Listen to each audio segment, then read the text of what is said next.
Hey everyone, and welcome to this week's Fantasy Fiends podcast. It's a little bit special, and I'm not saying that I'm special or Andy's special. Well, maybe Andy's a little bit special, but today it's just Andy and I. Oh my god, Let's be it's been clear, so Stevie. long. I'm special as fuck. Let's get that clear. You are special. You're a what is it, like a rose petal, or I don't know. I don't. Anyway, Stop being poetic, Stevie. Save it for your girlfriend. I was trying to be. You know what? My books that I've been writing have actually been surprisingly poetic. Have you seen the South Park episode Creme Fraiche? No. Oh my god, it's hilarious. I bet you Rebecca has seen Creme Fraiche. In fact, if she's watching this now, she's probably like, oh yeah, Creme Fraiche. But anyway, it's a really funny episode on South Park. Well, there's this episode where Finn has to eat human meat. Which is kind of like I wanted to actually talk to you about that because I didn't know if it was going too far to make a character be forced to eat human meat. But it was a really cool concept, and I called the episode Creme Flesh. Yeah. So, and Well if you done. watch South Park, you're gonna see that. Like, oh my god, so awesome. So my chapter names are like hilarious, and then of course I keep them serious when it's like a serious chapter. Like the chapter I wrote today was Finn's Gamble with the Devil, and it's him actually gambling with a necromancer. Oh, wow. And yeah, even the necromancer doesn't know what the sacrifice will be if Finn loses. It could be his life, it could be half his life, it could be an eyeball, an arm. We don't know. And the game is this cards are going to match everyone that Finn has ever met, and it's going to bring up one soul by random. And if this person had a good relationship with Finn, he wins. But if it was a negative relationship, Finn loses. And it's actually an idea my grandpa came up with. So kudos to him. I love the idea, so I put it into the book. Interesting. Sounds a bit more high concept than I was reading when I was going through, Jigsaw. Jigsaw is definitely it's from the eyes of a kid who knows absolutely nothing. By book 4, Finn is a beast. He understands, like, he's seen so much death. He's trained. But by the end of Jigsaw, if you finish Jigsaw, Finn is a lot not whiny. He's not as much whiny. He's seen a little bit of death. He's a little bit tougher. By book 2, definitely a lot tougher. By book 3, we do not see Finn get trained until book 3. So I wanted to stretch it out as long as possible before he got trained to see what I could do creatively to make Finn overcome things without proper sword training, fighting hand to hand. And then when he gets to book 3, he gets trained properly, and it is hell for him. And real quick about his training, I studied for at least 2 days the most rigorous training that soldiers go through. And the one that I found the worst was either the Marine snipers when they're getting their ghillie suits. They have to wait in swamps.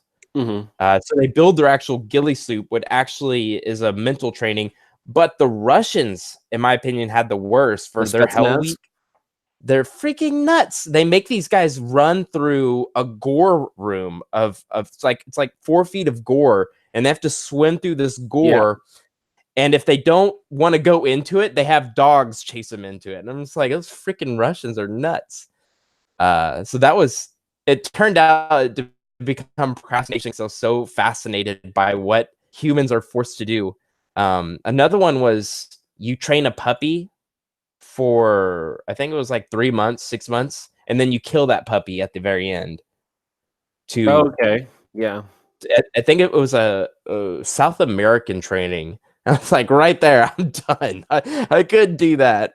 But anyway, enough about the Bizarre Blade series. Just I feel like I never talk about it in depth a lot, but I feel like as we get to the end of the series, you know so much more about the world than when you started in book 1. Yeah. So I could really sit down with somebody for a day, kind of like we've done with you, Andy, where we talk about your world. I mean, I feel like you could take me into this world realistically through magic and walk me through the streets.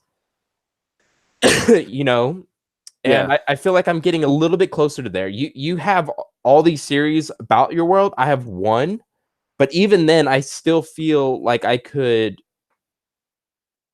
put someone through a Dungeons and Dragons campaign through my world. That would be Um, really fun to do a it, Dungeons and Dragons campaign of the world. it would be cool, and I bet you could do a really awesome. Do we just have Rashun with us today? Rashun. Um, Dang it! I really thought Rebecca would have liked that. But anyway, I thought, Andy, we could talk a little bit about the regret thing. You could talk about it a little bit, and also about your new release that came out yesterday, I believe, right? Oh yeah, yeah. The Ascension Talk of about Death, that. the last book in the Heirs of Destiny series. So when I started writing the Heirs of Destiny series at the middle of last year, almost a year ago. Wow.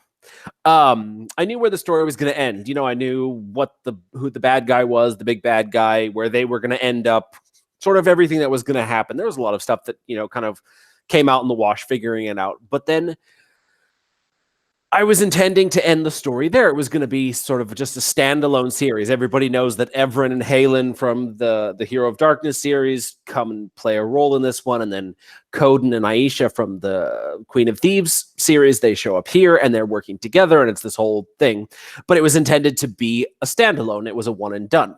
But as I was writing the story, as literally 2 chapters before the end, I was writing this interaction. Long story short, Aisha, she can channel spirits. That's her ability. She's like a shaman. And so she's talking to the spirit, this important spirit. And she has this vision. And in this vision, I don't know if I should spoil it or not, but it's so cool. She has a vision that basically the founder of the city was charged by the Sereni, the ancient magical race, to protect something in the city. And so his whole thing was about protecting that. And because he died being a human, you know, and he can't be a spirit if he's still alive. It's like it gets passed on to her, that need to protect this thing. And that right there, that discovery opens up this massive thing in the world of the hunter and all the Sereni magic in the world and everything in the world. It opens it up in a way that I had never, ever thought about until that moment as I was typing it. And then as I was typing it, just like the rest of the story came to me. And then the rest of the hunter's story came to me. So at the end of Darkblade Savior, the hunter is left with this dilemma of he's got to, you know, make these big sacrifices to save the world. And now, because of this discovery that the hunter and Alana's young characters make, this, when the hunter goes to further his mission, he's going to find that this thing that they did, this action that they've taken at the end of Ascension of Death, changes his perception of what he has to do. Oh, was this outlined or a discovery moment here? Discovery. 100% discovery. I knew that they had to do this thing. I knew that this interaction with the spirit had to happen, but it was much more centered around the city. And then as I was writing it, this thing, it got bigger, and it's still centered around the city. But then once you read how this character's mission in life was to do something in the city to protect this thing, all of a sudden it changes the game. I can't spoil it anymore because I don't want to spoil both Ascension of Death and Hero of Darkness, but it totally changes the game. So now the hunter at the end of Darkblade Justice, he's captured a demon, right? He knows what he has to do. He can't just straight up kill it. He's got to take it somewhere. So he goes to take the demon somewhere. The book 8 is going to be about the hunter on his journey with this captured demon, taking it where it needs to go. Anybody who's read Darkblade Savior will immediately know where he needs to take it. And why. But then as he gets there, he's getting to this place with sort of this expectation of where the story was in Darkblade Savior. But because book 8 is going to take place chronologically after the events of Heirs of Destiny, everything is going to have changed for the hunter in a small way, but in such a small way such a significant way that his story is going to take on a whole new dimension that I had never expected before writing this final scene of Heirs of Destiny. And now I know pretty clearly how the rest of the Hunter series is going to play out. Did this ruin your outline when you found this out? Not at all. Okay. Wow. Well, you In know fact, what?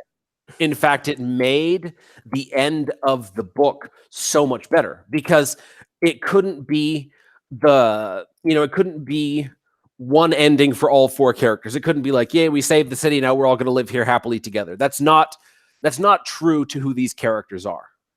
So by giving this new dimension to Aisha and by extension Coden, because they love each other. It changes the end of the story. It changes the dynamic between all the characters. It changes the way the story, the aftermath. So if I ever do a story down the line of one of the other characters or some of the other characters, it's totally different than I had intended. So it didn't change anything until the epilogue, essentially. And now when the hunter goes on his missions later on, he's going to run into Aisha and Coden because of the things that happened in Heirs of Destiny. And I had wanted to do that before, but I didn't know more really how to make it work. And now I do. Now I know how it's going to happen. Would you say that this new discovery has made the ending more ambiguous? No. The ending is exactly what it was supposed to be. Okay. What it does is, like, the ending is still what I had intended it to be. What changes is what happens afterward. Okay, I got you. Yeah. Well, you know what? I do have something cool, and if you want me to screen share, I can show everybody the rough draft of book 4, The Bloodblade, and I haven't even showed anyone the only reason I think I'll do this is because it's the rough draft and not the final, because I haven't showed anyone the final of book 2 or book 3, but book 4 I think would be okay because it's the rough draft. Do you want to go for it? Do it. All right. And it's a treat for everyone that's stuck around to watch. AF says, I see a lot of reading in my future. Yes. Let's see. Screen share. Okay. Can you see it? I can see me. Hi. All right. There she is. Wow. That's man. the Bloodblade. That is beautiful colors. Yeah, he did a really good job. I think he started figuring out what I wanted. Yeah. So we have the main character in his golden armor, and you'll see throughout the books that his armor gets better and better. We have the Bloodblade, obviously, and the Spinosaurus in the background. So I can't wait to see how this turns out. But I love where the typography is going to go. It's going to be perfect to my name. But yeah, that's that. Super excited. I will say the one quibble that I have about it is the fact that we can't see his face. That's it. Yeah, I thought I emailed you and asked you if it would be okay if I didn't show his face. No, that was another cover. Oh. So you want from what I've learned about covers without being any kind of artist at all, it's okay to have covers where the character's turning away, but you want most of your covers to have that connection with the reader. So let's say your book 1 always has, not always, but it should have that connection with the reader. Maybe your book 2 can get away with looking somewhere else or having the face covered. But the more of the covers have the face visible, the eye contact, the details towards the reader, the better. Do you think it'd be worth to email him and say, "Hey, can you put a face on it?" I don't know how far he is with it. But you think it'd be worth it to see if he could do it? I would.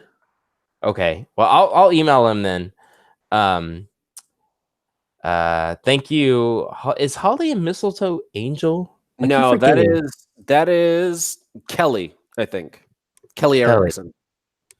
Oh, okay. I got you. I get them all confused. Did you want to start out with regrets? We'll talk about it a little bit and then we'll end this podcast. Yeah. So was this the guy that missed the first time and now he's missing again? Yeah. Okay. Wow. Oh no. I wonder if he fell asleep. Isn't that what happened the first time? Yes. But okay. Anyways, the poor spelling, the misspelling of the title is a meme for those who haven't looked up, who don't know the meme about regrets spelled like this.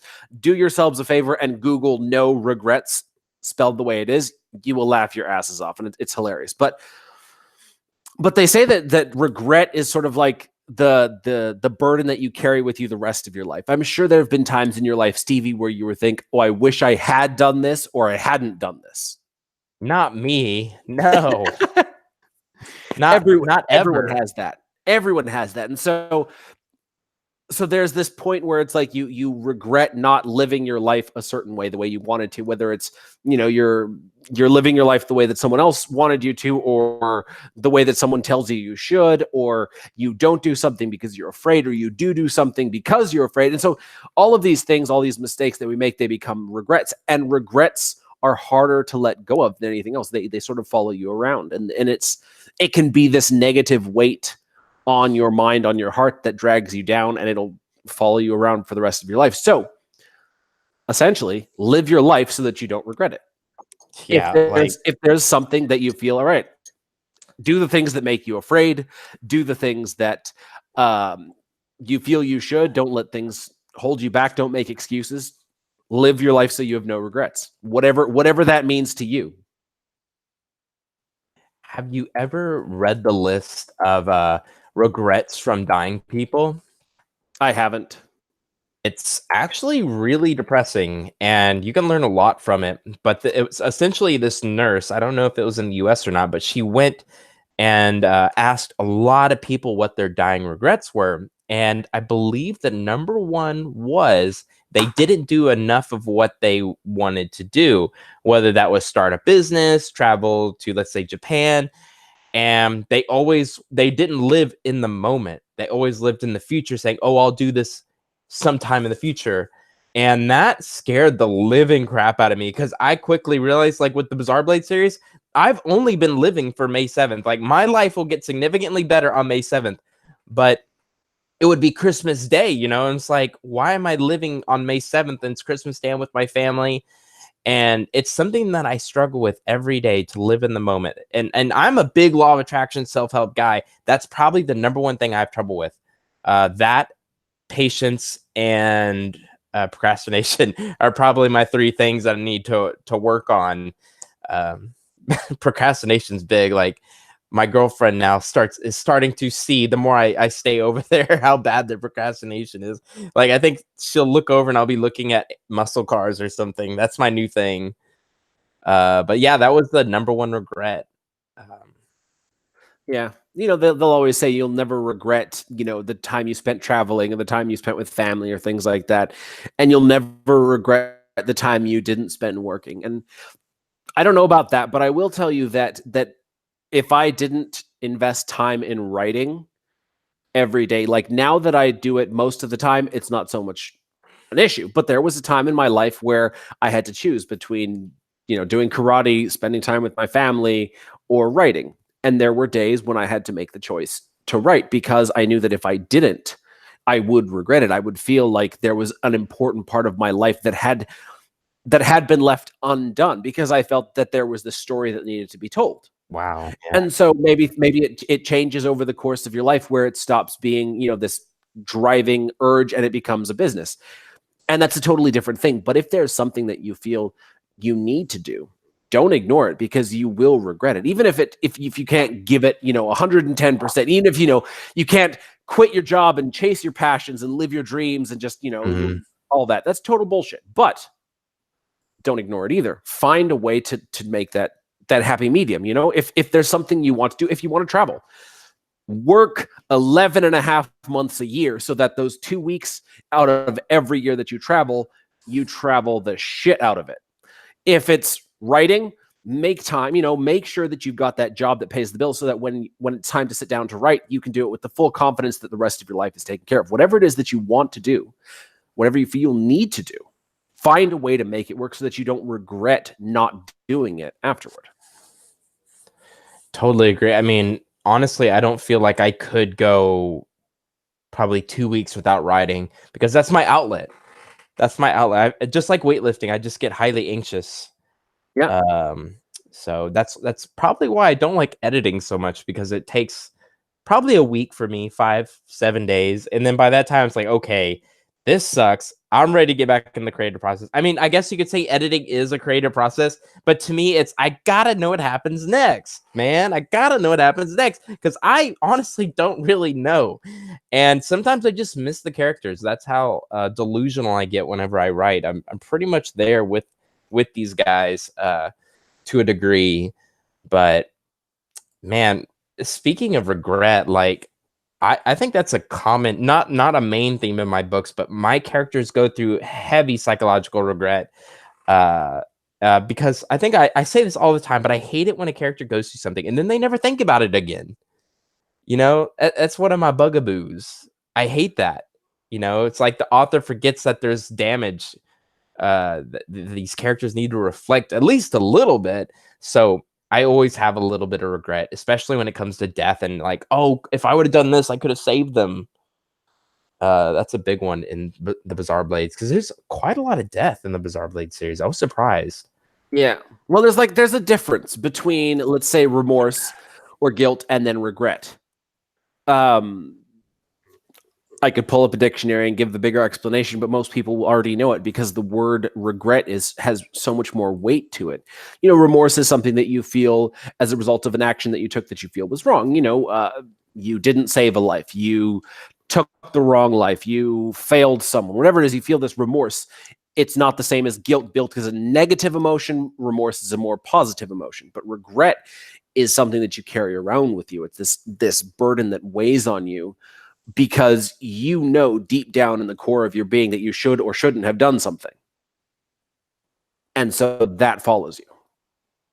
Do you think, now here's a random question. As a kid, let's say something horrible happens that you might have been able to stop. Do you think that's a bigger struggle because they have to grow up with it and it maybe festers?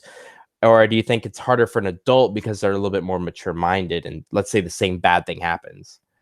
I think you can't quantify the traumatic or you can't quantify the damage that a traumatic effect can have. Now, I will say that the longer you live with something, the heavier it gets and the more it festers. And kids, they don't have, think about the psyche like a suit of armor. The more pieces you put on it, the more damage it can take. So with age comes the more layers. That's why when you're a child, you don't have the psychological defenses. You don't have 100 happy memories to weigh out one bad one. You don't have a lifetime of emotional maturity to deal with emotional difficulty. So the damage done to children's psyches is much stronger just because they're not defended against it. To reduce it to something so crude as that. But you see it a lot. In stories of abuse, in stories of like foster homes. They actually just did it in The Rookie, one of my favorite TV shows. One of the characters, The Rookie. It's with Nathan Fillion. He's a 40-year-old rookie who joins the LAPD. One of the characters, she was in the foster system, and she left this home that she was in. It was a bad situation, and she found, she joined the police force. She made her life better. But when she runs into a foster brother that she shared it with, there is this sense of guilt, not regret, because she made the right choice. She made the right choice to get out. She doesn't feel like I did the wrong thing. It was what she had to do to survive. But there was the guy tries to guilt trip her and saying, you left. And you see that a lot in other stories where, the older brother, I think it was in Bones, where, Booth, the main character, he takes the abuse from his father so his younger brother doesn't have to, and he doesn't regret it, but there's this feeling. And so it's a much more common thing with those two themes, I guess. Interesting. And how did we come up on this topic today for regrets? Regret. It was suggested by Brian because it's one of the themes in his book. So hopefully, when we get around to reading his books, we will see it. But I do like that thought of live your life so you won't have regrets, because you'll more often regret the things that you didn't do than the things you did do. Now, is it even possible to do that though? Yeah. Yeah, it's not possible to live a life without regret. No, not to live a life without regret. It is to live a life so that you have no regrets. You make decisions. Okay. that will help you avoid regretting decisions actions you took that you shouldn't have, or actions you didn't take that you should have. You think about these things, like, instead of teenagers tend to have, and children, they tend to have this instant gratification. I want this, so I'm going to get this any cost. That's not right. As adults, we come to develop a sense of maturity where it's like, I want this. Instant gratification might not ultimately be the best choice. So if I delay the gratification, it's the better long-term choice. So that's what it is thinking like that, thinking long-term. Are you a millennial? I think so. 1987. Okay. I'm 26 and I still believe I have trouble with instant gratification. But I think it's also why I've struggled, or I pushed so much money into my index fund rather than buying, everything that I wanted or traveling the world. But now that I am 26, I'm starting to, realize, like, well, when is it ever going to be a right time? I don't want to be, not saying like 60s old or anything, but I don't want to be that age and then have missed out on all the years before that, saving up all this money. And then now I can go do all this. I want to do it now. And it's actually a conclusion I came up with a couple weeks ago, because I was just like, when is it the right time to do anything?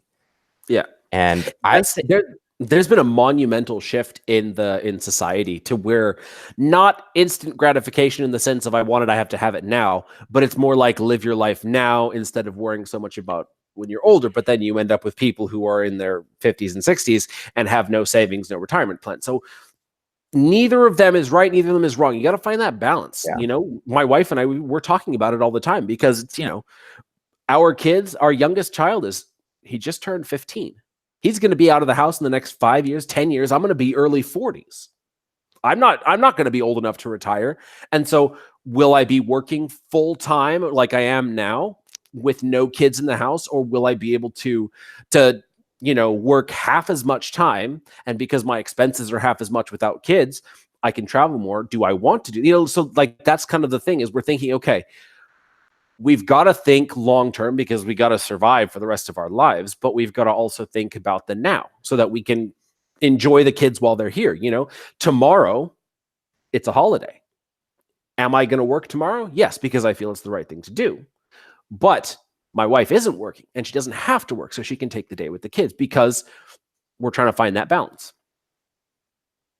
We're aware of it, let's say. How many kids do you have in the house right now? Oh, three. The oldest moved out in February. That's right. And she's doing well? Yeah, she's doing well. She's actually on vacation right now. Yeah, she earned the money, went on vacation. Where'd she go? She went to Mexico. She just got back from Mexico. Yeah, and she wanted to go there. So, it's great. We've got family there. She stayed with them. She's enjoying doing all those things. Wow, that you know what? 26, and I don't think I've ever went on vacation by myself. That would be awesome. You know what?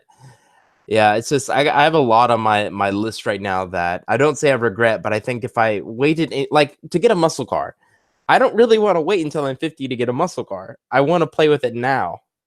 And so it's like I'm juggling with all this stuff, and especially if the Bazaar Blades goes well, I think that's really going to change my life. But again, that's me living outside of the moment. And Benjamin Franklin says, you are as happy as you choose to be. And that really is something that I try and meditate on. But anyway, Andy, I think we've said all we can without Brian here. Yes. Wait, here's Rebecca. And you can also get rid of regret. No, you can't, Rebecca. You cannot get rid of regret. You're stuck with it. It's harder to get rid of than a lot of other things. It's not impossible to get rid of.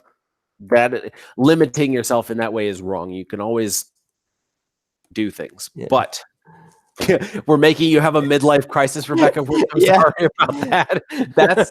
That's why I said that it's not all. I'm sure. Anyway, Rebecca, real quick, have you heard of Creme Fraiche? These guys are late. How are they so late? It's like they didn't want to watch us today. I don't understand. Rebecca, Creme Fraiche from South Park. Please say yes. Or Rajin. It seems like they watch the same stuff. Because apparently I was the only one that didn't know these two were married for a year. Come on, Rebecca. Have you seen it? South Park, creme fraiche.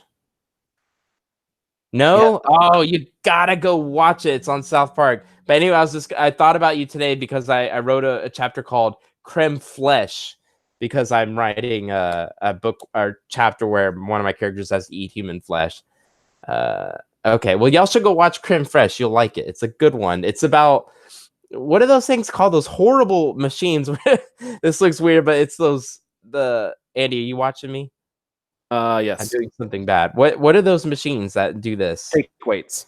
Shake weights, and then like when it's done, it like squirts you in the face with water. It's a great episode. Worth it to go. I hate South Park. Oh, Rebecca, I would have bet my life that you would have liked it. But Andy, is there anything else you want to talk about?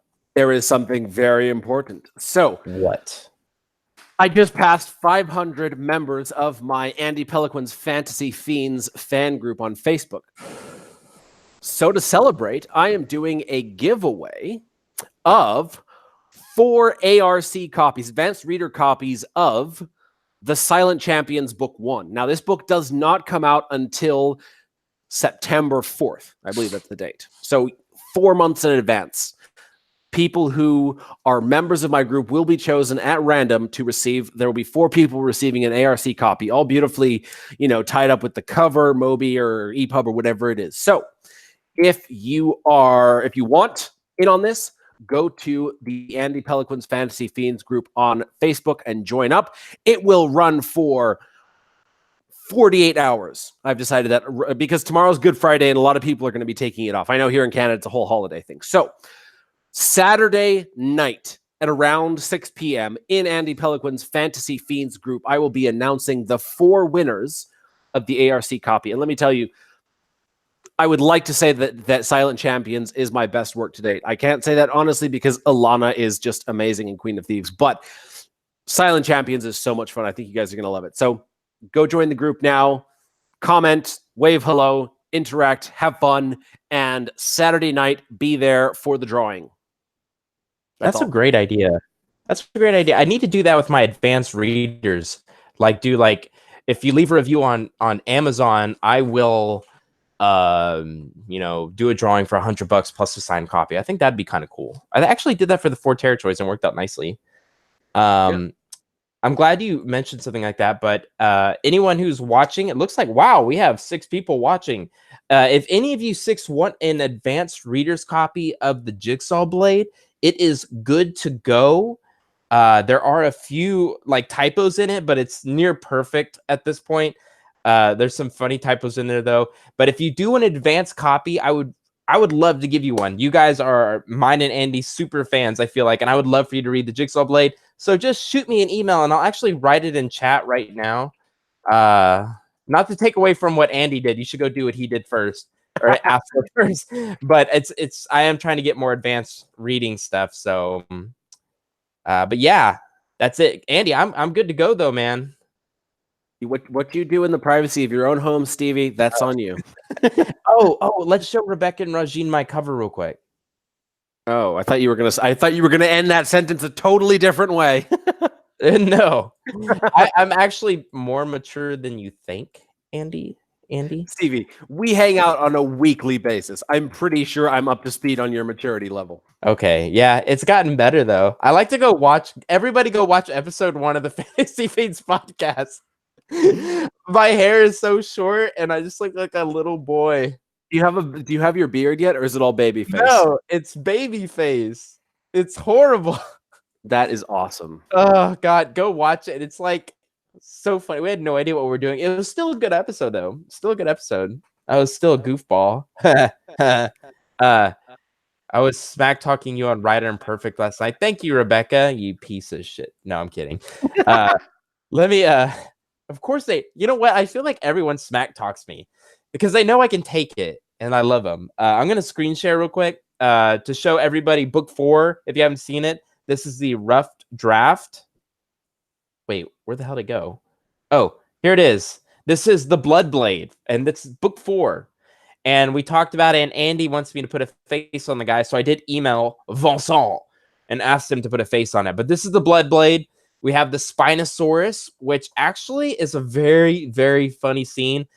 Spoiler alert, Finn Featherstone gets caught up in the middle of two Spinosauruses having sex. So it's a great episode. It's a great scene. Because you think that they're going to be chased and eaten and stuff, but no, the Spinosaurus has like something else in mind. So like two Spinosauruses. It's actually a really, like, I did a lot of research for the scene. I did not know how much research was done on Spinosaurus. How do you say Spinosaurus in plural, Stevie? That is actually a good question. Spinosauruses?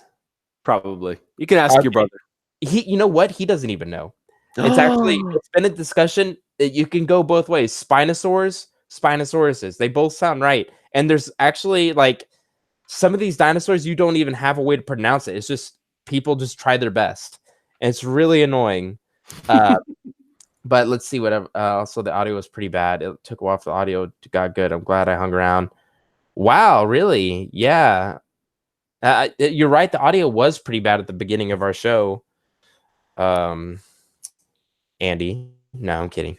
All right. Well, I think that's it for this episode. We unfortunately, Brian, we didn't get to see Brian. Dinosaur porn. Andy, anything else you want to mention? So remember, Sunday is the drawing for Andy. Saturday night at 6 p.m. Pacific time. That's 9 o'clock Eastern time, 8 o'clock Stevie time. The second Tuesday of next December, Andy has a drawing, so go and check that out. All right, guys. Well, we love you all. Sorry, the episode's a little short. We will hopefully try and get Brian in on another episode. We hope him well, and we hope he's doing well. Andy, that's it, right? That is it. We've got a super awesome guest next week. James Eshbean. Awesome. Yeah, it's going to be an interesting topic of conversation. Wait, when are we getting Rebecca on the show? I don't know. That's a good question. Let me check our calendar. Or does she only do Vegetable Tales erotica? That seems to be the thing. And so because we're fantasy, unless she sets her veggie erotica in a fantasy world, we can't really have her on. But if she does make me the eggplant, I think we could make an exception.